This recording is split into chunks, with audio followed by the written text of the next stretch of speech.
ফেরেশতা, জিন, ইনসান এগুলা আলাদা বিষয় নয়, এটি রহস্যময় বিষয়। ফেরেশতাকে আল্লাহ কইছে সুজুদু লি আদম, ফেরেশতারা সেজদা দাও, সাথে সাথে ফেরেশতা সেজদা দেয়া দিছে আদমকে।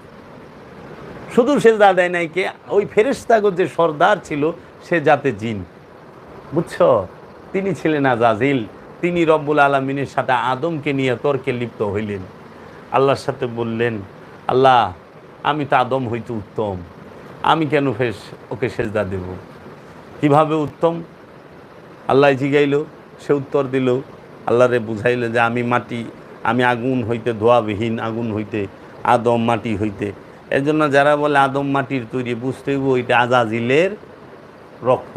কারণ আজাজিল আদমের মধ্যে মাটি দেখছে, নূর দেখে নাই, আল্লাহও দেখে নাই। কিন্তু আল্লাহ কইছে ওয়ানুফাক্তু মিন রুহি, আমি আমার রূহ ফুঁকে দিলাম আদমের মাঝে। যখন রূহ ফুঁকে দিছি, উসজুদু লি আদম, ফেরেশতারা আদমকে সেজদা করো। কারণ আল্লাহ সেজদা করতে কইছে রূহকে, নূরকে। এই জন্য আদমের মধ্যে, আদমের দেহ সেইটা নূর, আদমের দেহ সেটা মাটি, আগুন পানি মাটি বাতাস দিয়ে তৈরি। কিন্তু আদম যে, সে কিন্তু নূর, সে স্বয়ং রূহ, সে স্বয়ং রবের জাত, সে স্বয়ং রবের চেহারা।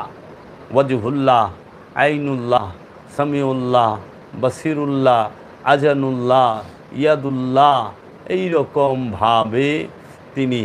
তো এর জন্য বাবারে, যাহারা জিন সম্পর্কে বুঝে না, মানে হিসাবে জিন কও, আরে জিনদেরকেই তো মুরিদ কইরা মুমিনে পরিণত করব, জিনেরে মানুষ বানাইব। ফেরেশতা, জিন, ইনসান এগুলা আলাদা বিষয় নয়, এটি রহস্যময় বিষয়। কে কইব? মুরাকাবার পীর নাই তো, মুশাহেদার পীর নাই তো, বাপে পীর, দাদায় পীর, আমি পীর, বাস পিসা। সেই আমি পিসা বইছি, আমি কেন মাটির ওরা ধরু?